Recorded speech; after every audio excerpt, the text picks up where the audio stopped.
All right, Turbo Camaro bodywork update, either part 3 or part 4.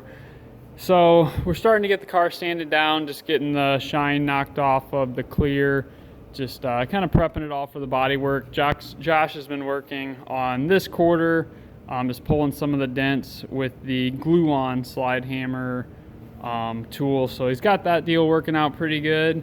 Got a lot of these little dents worked out. Just working on sanding out this rear bumper. We got the spoiler pulled off. Got the passenger quarter pretty darn close. Both of the doors are pretty much all finished up as far as the fiberglass repair work.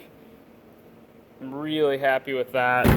They're super sturdy now and they fit in great. So that was the way to go there. Just got it up off the ground. I'm gonna start sanding out these rockers, and then if you look closely, there's a big dent right here, and it's actually always been there for the last, I don't know, 12 years, 14 years now. So I was gonna work on that and just keep sanding this deal out. I'm waiting on some release agent for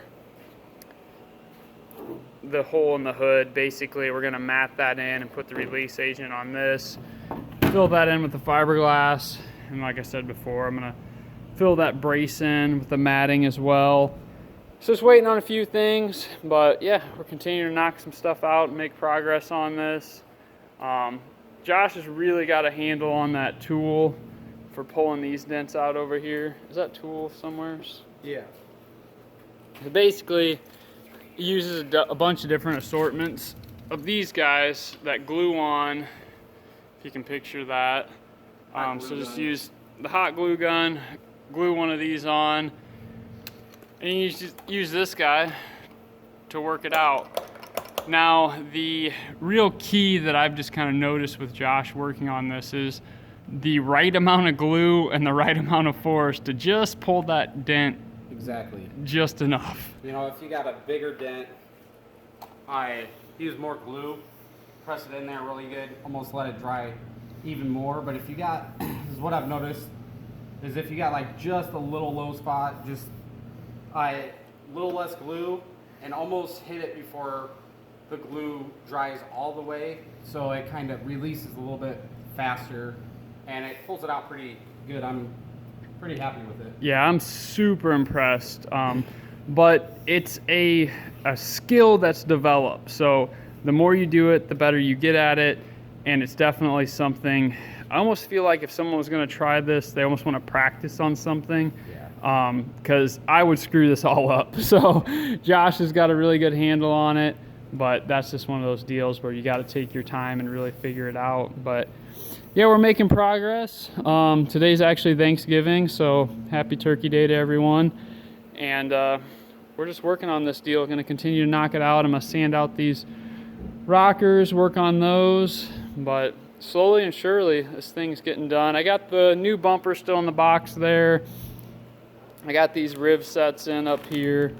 So I'm gonna start fitting the new bumper probably next time. Today I'm just really gonna focus on the rockers and kind of whatever else I kind of sand down to start blocking out. But yeah, if you guys have any questions about this body work or like this kind of content, just comment, like, and subscribe.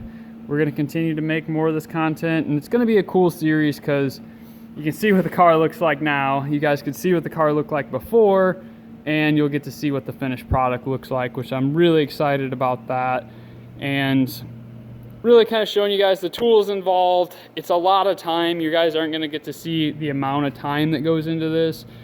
I'll just warn you guys, body work takes a lot of time. It's something that you don't want to rush. All of your prep work and all the work you do before the paint is what shows in the paint. So you've just got to take your time on making sure your body work is good before you ever put paint down.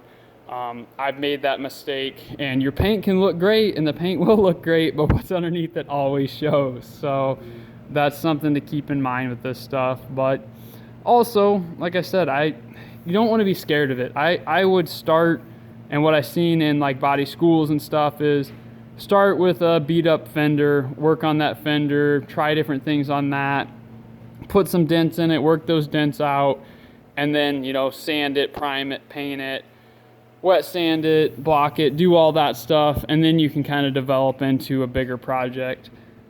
I know enough to get myself in trouble. Josh knows enough to get me out of the trouble. So I guess here's a tip. This is like grease and wax remover. If you want to know what it's going to look like before you paint it, wet it back down. It'll make it shine back up. Then you can look to see what progress you're doing as far as the body work coming out. There's still a little bit of ripples here and there, but it will work those out.